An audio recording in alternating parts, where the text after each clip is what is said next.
আওয়ামী লীগের ভাইয়েরা যেই পরিস্থিতি মনে বর্তমানে ক্ষমতাতে আছে। কেন আমি ব্রাহ্মণপাড়া যাই। ব্রাহ্মণপাড়া দেখলাম আওয়ামী লীগের তারা এমন একটা সাঙ্গা দিয়ে উঠছে, আমার মনে হয় তারা যদি ক্ষমতা থাকতো, যারা বিএমপি করে তারা মনে হয় ফিটটা আছে না বাড়িতে মনে রাখলো নইলে তারা কিভাবে আশা করে। আওয়ামী লীগের ভাইয়েরা শেখ হাসিনা নিজে জব করছে মানুষে, আর বাংলাদেশের এমন কোনো জেলা বাদ নাই মানুষ মারছে না। তারাও কেউ কম অত্যাচার করছে নি, সেলা ফেলা দিয়ে বাড়িতে ধরে লইছে, কোনো কিছু কইলে বাড়ির থেকে রাত্রে দিয়ে ধরে লইছে পুলিশ দিয়া। মামলা হামলা ছাড়া তারা কি বুঝে, তারা কিভাবে আশা করে আমি তো বুঝলাম না। আয় হ্যাঁ হ্যাঁ রে, আরে জীবনে চিন্তা করলে বলে আমি আমার নেত্রী কি করছে আর আমরা কি করছি বাংলাদেশটা আমার 17 বছর।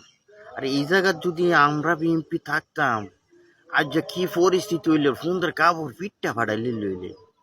আবার রাস্তার মধ্যে কয় শেখ হাসিনা বাংলাদেশে আসবে, বাংলাদেশে তারা রাজনীতি করবে।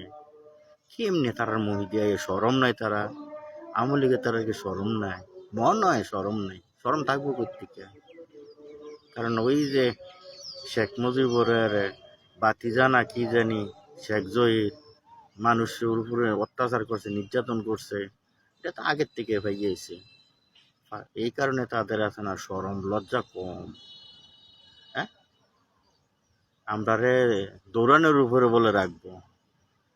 বামনপাড়া গেছি পরশু দিন মনে হয় 18 তারিখ, দুইজনে কবিতা কয় বিএনপির তারা বলে দৌড়ানোর উপরে রাখবো। আবার বুড়ির সঙ্গেও দেখছি মোটামুটি কিছু কিছু লোক মনে করে কি তারা ক্ষমতার সামনে আইয়ে লিখতে আছে।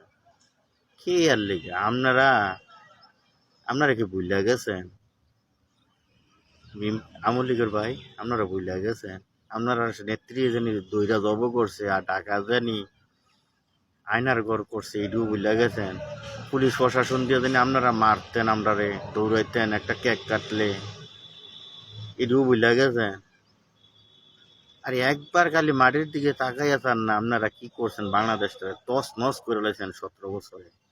আর আপনারা এখন চিন্তা ভাবনা করতে আছেন আমরা রে দেশের থেকে উল্টু করে দিবেন। হ্যাঁ, এত দুনিয়াটা সহজ করেন না, চাই আমরা আছি তো করেন। তো ভালো থাকবেন, আমার লেগে দোয়া করবেন। ওকে, আল্লাহ হাফেজ, আসসালামু আলাইকুম রহমতুল্লাহ বরকাতুহ।